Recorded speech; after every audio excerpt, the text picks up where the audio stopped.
Nous sommes membres du pôle éco-friendly et 6 espaces. Notre rôle dans l'école est de sensibiliser à des causes environnementales. Cette année, nous avons travaillé en partenariat avec l'ONG Earthworm afin d'informer et de sensibiliser les étudiants aux problématiques liées à l'alimentation. Earthworm, qui travaille aussi bien auprès des entreprises que des producteurs, développe un programme appelé Sol Vivant. Celui-ci accompagne les agriculteurs vers des méthodes plus durables. Nous avons donc organisé tout un cycle de conférences autour de la question « Que mangerons-nous demain ?» Aussi, nous nous sommes rendus près d'Amiens, dans les Hauts-de-France, afin de rencontrer un agriculteur en transition et membre du programme Sol Vivant. La troisième conférence fut une intervention de Nathalie Librec, en charge du projet Sol Vivant de la Fondation Earthworm, et Emmanuel Pougeot de l'entreprise Monduel. Une conférence dont le thème était « Sol Vivant, une agriculture régénératrice des sols ». Nous avons pu comprendre les enjeux d'une agriculture plus respectueuse des sols, mais aussi l'importance du rôle des acteurs locaux.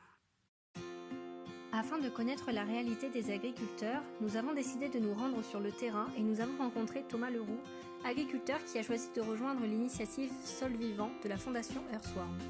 Ce projet, lancé il y a 2 ans près d'Amiens, a pour but de sensibiliser et accompagner les agriculteurs dans leur transition vers une agriculture plus durable afin d'améliorer l'état de leurs terres. Bonjour, je m'appelle Thomas Leroux, je suis agriculteur dans la Somme, à côté d'un petit village qui s'appelle Mailly-Renneval. Je suis exploitant depuis 20 ans et je cultive en agriculture de conservation depuis 1 an sur la ferme Sébastopol. Quel constat faites-vous du secteur agricole ? Après la Seconde Guerre mondiale, il fallait produire pour nourrir la planète.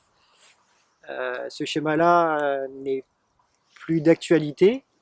Il va devoir continuer à exister parce qu'on a besoin de manger, de nourrir une population qui est de plus en plus croissante au niveau mondial. Et jusqu'à maintenant, la problématique sol, on ne s'en préoccupait pas. On travaillait le sol pour produire. Mais en travaillant le sol, on l'appauvrit. Dans beaucoup de régions, à force de cultiver de manière intensive, aujourd'hui, il n'y a plus rien qui ressort. Qu'est-ce que l'agriculture de conservation des sols ? Le fait de travailler le sol, on baisse en matière organique.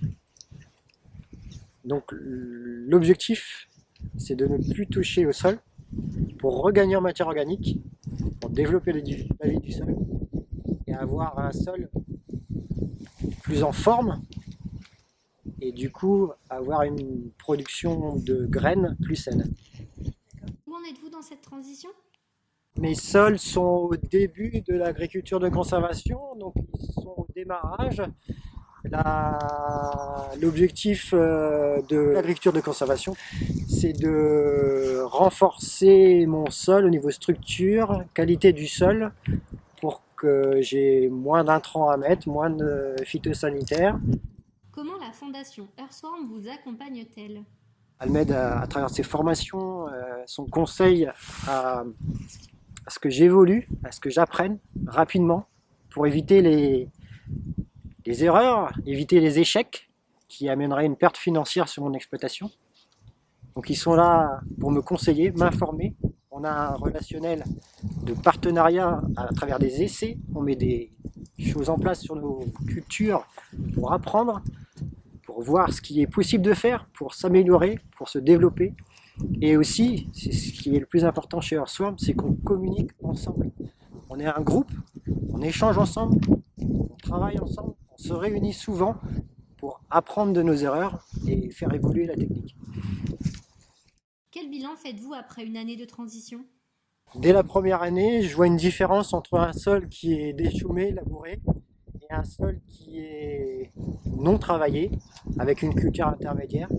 Je vois l'évolution mécanique du sol, je vois plusieurs évolutions, l'évolution au niveau de la diminution des phytosanitaires, l'évolution au niveau de la consommation de matériel, de gasoil. Tous ces éléments-là me confortent dans mon idée que l'agriculture de conservation va prendre sa place de manière conséquente chez les agriculteurs. Après toutes ces rencontres et connaissances sur ce que serait une alimentation durable pour demain, voici quelques conseils que nous aimerions vous donner pour que chacun soit acteur à son échelle. Donc le premier conseil que je pourrais vous donner, ça serait de vous approvisionner directement chez un producteur.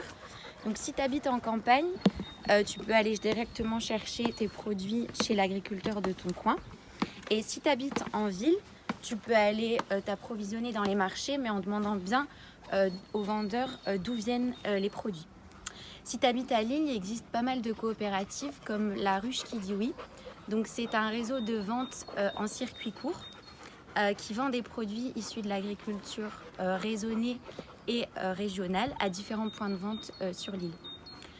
Donc il y a également aussi le jardin de Cocagne qui est un partenaire direct de l'Estis et donc qui travaille également en circuit court et qui livre des fruits et légumes à l'Estis. Le deuxième conseil que je pourrais vous donner, ça serait d'afficher un calendrier comme celui-ci avec tous les fruits et légumes de saison. Surtout si vous faites encore vos courses dans les supermarchés. Parce que le piège dans les supermarchés, c'est que vous pouvez trouver des produits qui ne sont pas du tout de saison et qui viennent du monde entier. Ces différents moments nous auront permis d'en apprendre davantage sur l'agriculture, sur l'importance de mieux consommer et sur les enjeux de l'agriculture régénératrice des sols comme solution durable.